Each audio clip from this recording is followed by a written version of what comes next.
The United Democratic Party is banking on the sympathy wave to win Sohiong Assembly seat, of which polling was adjourned due to the sudden demise of party candidate and veteran politician HDR Lingdo. Stating that the sympathy wave will be an advantage for the party, UDP President Medba Lingdo expressed confidence of winning the Sohiong seat, adding that as per ground-level inputs, things are going in favour of the party candidate. He further said that this time he will ensure that we are back with the UDP to ensure and show our gratefulness to late HDR Lingdo because of his contribution to the constituency and even to them as a family during those years when he was the MLA of Sohiong.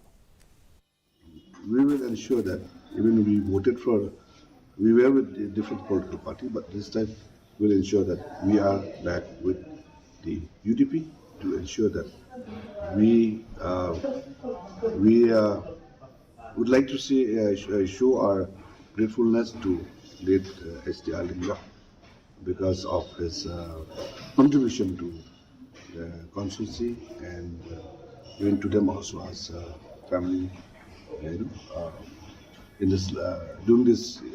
those years when he was the MLA of Sohiong.